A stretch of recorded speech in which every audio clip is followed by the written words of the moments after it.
Bismillahirrahmanirrahim. Assalamualaikum warahmatullahi wabarakatuh.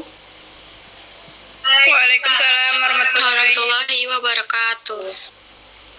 Yang terhormat Bapak Zetra Haidul Putra, MSc, PhD, selaku dosen pengampu pada mata kuliah Inovasi Pembelajaran, serta teman-teman kelas 5E yang saya banggakan.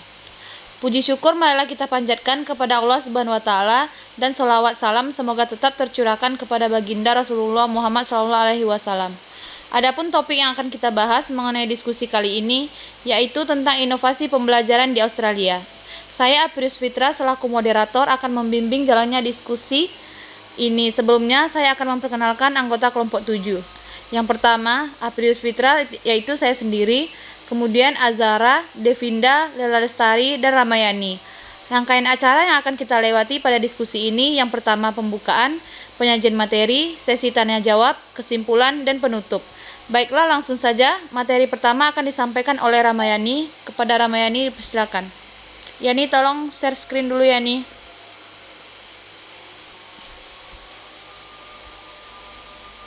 Oke, izin share screen ya.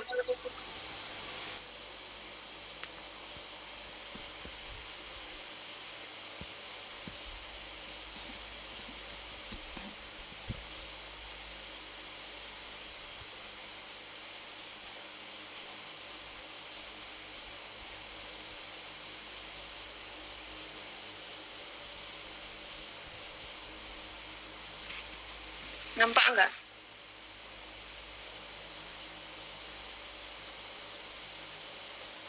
Nampak PT-nya? Nampak. Coba nampak.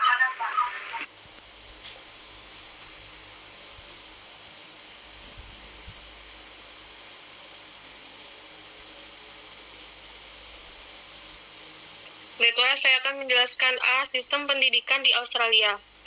Sistem pendidikan Australia memiliki standar tertinggi dan diakui secara internasional. Sekolah adalah wajib di seluruh Australia. Berkontribusi pada 99% tingkat melek huruf. Sekolah membangun keterampilan dan membangun kepercayaan siswa. Lulusan Universitas Australia unggul dalam penelitian dan inovasi mutakhir, dan pendidikan kejuruan dan teknik mendorong sektor industri yang berkembang pesat.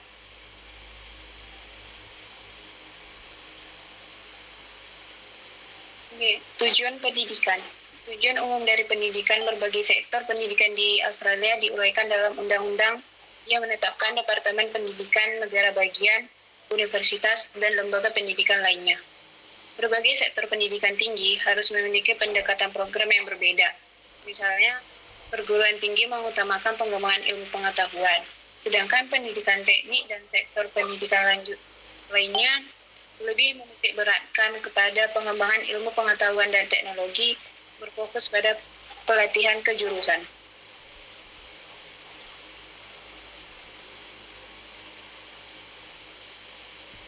C. Struktur dan jenis pendidikan di Australia. Australia telah menetapkan 5 jenjang pendidikan, mulai dari sekolah dasar, jenjang taman, kanak-kanak, hingga kelas 6 SD. Sekolah menengah atas, kelas 7 sama 8 hingga level 10. Sekolah menengah atas dari kelas 11 hingga 12.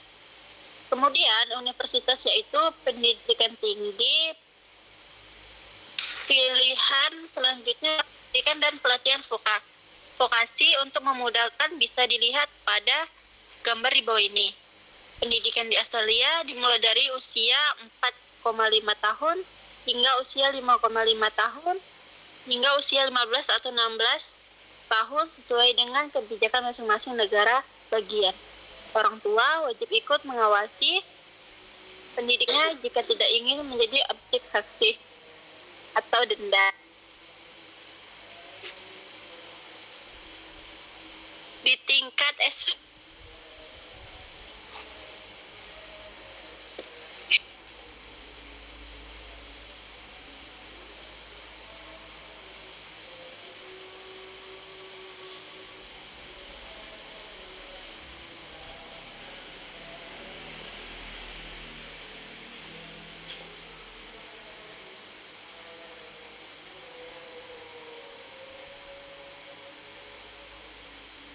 Nampak kan PPT-nya? Semua mata pembelajaran yang diinginkan. Secara berikutnya, setiap siswa bebas memilih semua mata pelajaran yang diminati termasuk bidang kejuruan kerja logam.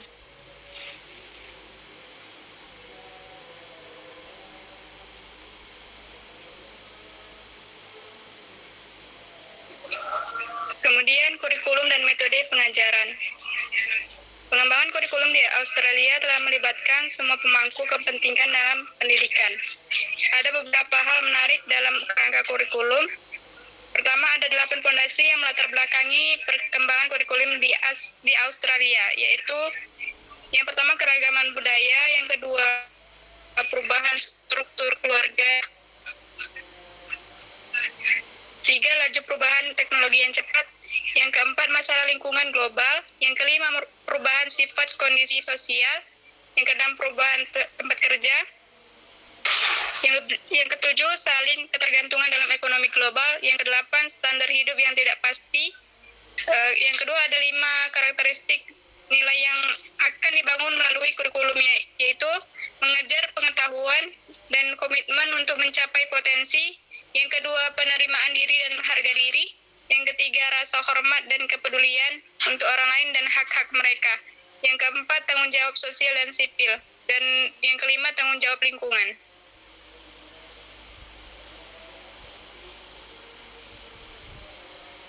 Selanjutnya, perbedaan sistem pendidikan Australia dan Indonesia. Sistem pendidikan di Australia berbeda dengan Indonesia dalam hal kebijakan wajib belajar, kualifikasi pelatihan guru, pendekatan pembelajaran, penilaian lingkungan belajar, jumlah staf pengajar, penilaian pembelajaran, dan kurikulum pendidikan.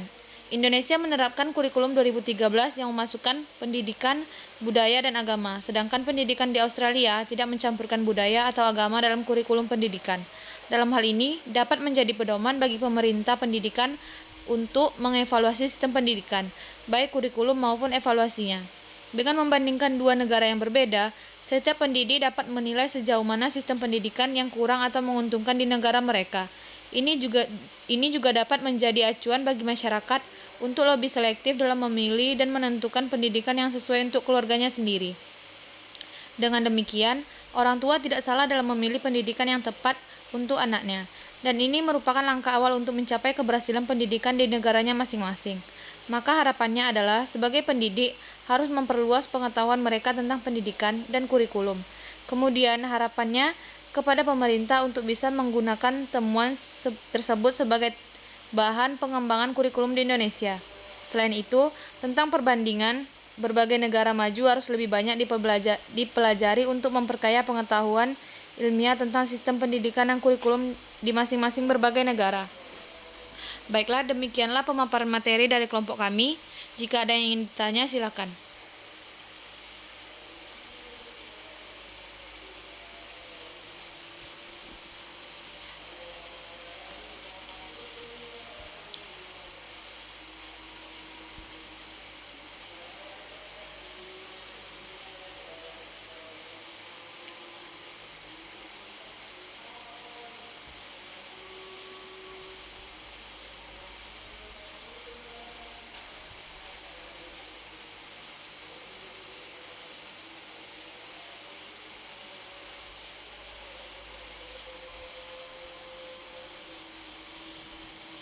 Tidak ada yang ingin bertanya?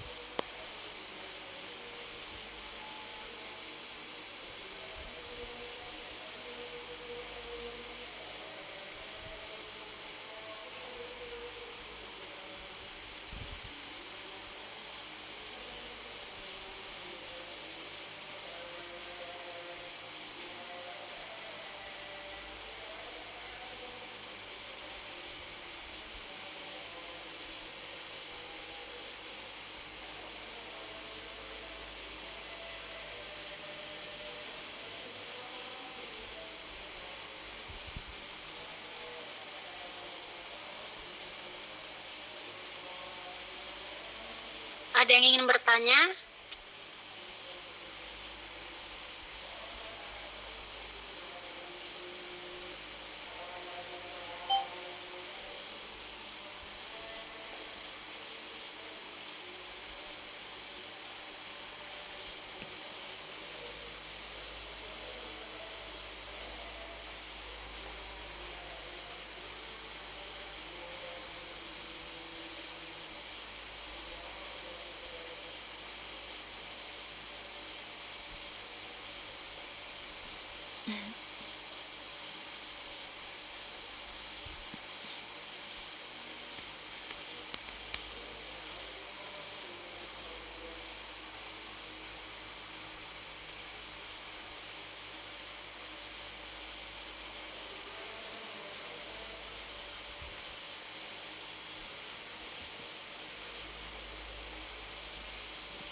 izin bertanya.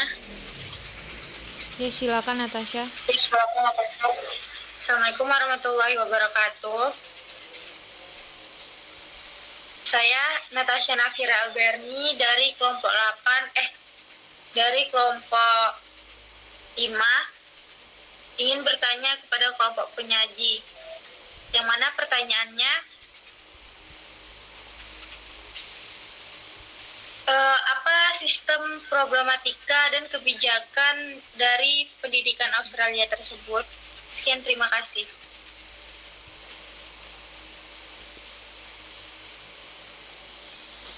Ada lagi yang ingin bertanya?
Jika tidak ada yang bertanya lagi, berikan kami waktu sekitar 5 menit untuk mencari jawaban dari Natasha.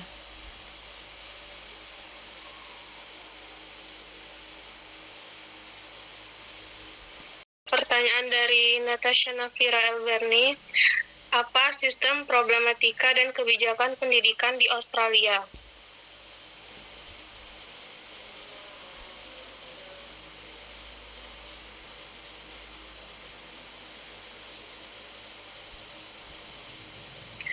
Problematikanya itu permasalahan umum yang terjadi. Permasalahan utama yang terjadi di Australia adalah adanya gap di antara kedua jenis sekolah, yaitu sekolah publik dan juga sekolah privat. Terdapat banyak perbedaan di antara keduanya, antara lain yaitu fasilitas, pendanaan, bangunan, guru yang aktif, dan berbagai aspek lainnya. Sekolah publik umumnya lebih lambat belajar, kurang disiplin, serta banyak anak yang tidak memenuhi target di dalam pendidikan. Anak yang secara sosial ekonomi rendah akan mendapatkan akses pengetahuan dan teknologi yang lambat.